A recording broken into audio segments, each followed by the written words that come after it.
एक तो सबसे पहले चाहे हम मंदिरों की साइड आए, वृंदावन, ब्रज, या फिर नॉर्मली अगर शहर में कहीं घूम रहे हैं तो हर एक ट्रैफिक लाइट में, या अगर आप 5 कदम भी पैदल चल रहे हो तो आपको कोई ना कोई भिखारी दिख जाता है। कोई समर्थ है, पूरा हष्ट पुष्ट है, कोई अपंग है, लेकिन आपको हर 4 कदम में दिखते रहते हैं। और अगर दे दें तो ऐसा लगता है कि ये तो उससे नशा करेंगे, हमने एक गलत चीज़ को, एक गलत प्रथा को हमने उसको सहारा दिया, एक गलत प्रथा को, ये तो बिजनेस चल रहा है। और ना दे तो मन में लगता है कि जेब में पैसा था मेरे और मैंने फिर भी उसको नहीं दिया जो मेरे सामने हाथ फैला के आया था। तो क्या किया जाए? भगवान ने हमको बहुत कुछ दिया, क्या उन्होंने देने से पहले पूछा था कि तू इसका कहाँ उपयोग करेगा? नहीं। हमें नहीं पता कि ये कहाँ यूज करने वाला है भिखारी, लेकिन उसको तो पहले से पता था कि हम कहाँ यूज करेंगे। तो मुझे नहीं लगता कि आपको ज्यादा सोचने की जरूरत है कि आगे वाला क्या कर रहा है। आगे वाले के कर्म आगे वाले के पास है, आप अपने कर्म से मत चूको। प्रेमानंद बाबा जी महाराज, उनकी एक बहुत अच्छी लाइन मैंने सुनी है।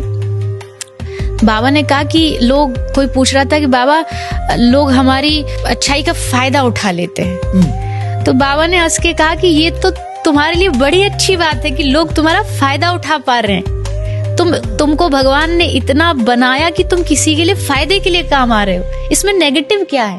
ये तो तुम्हारे लिए पॉजिटिव ही हुआ ना।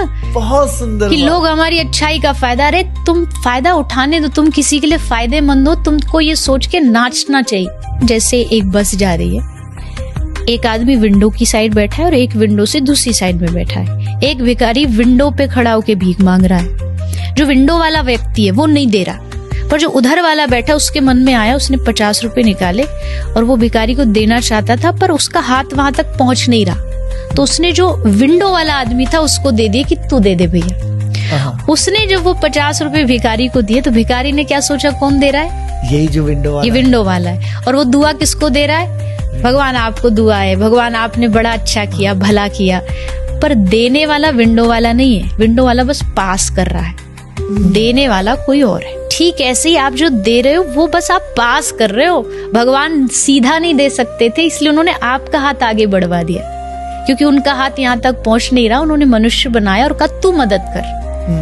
मदद वो कर रहा है पर माध्यम आपको बना के कर रहा है। और जो सामने वाला वो सोचता आपने दिया, हमने नहीं दिया। हमारे पास होता तो जब दुनिया में जन्म लिया तो गठरी में साथ बांध के लाते। हमारा नहीं है वो किसी और का है। किसी और तक पहुंचाने का काम, जिम्मेदारी आपको भगवान ने दी है, उसको निभाइए। इसमें बिल्कुल भी संकोच नहीं करना चाहिए।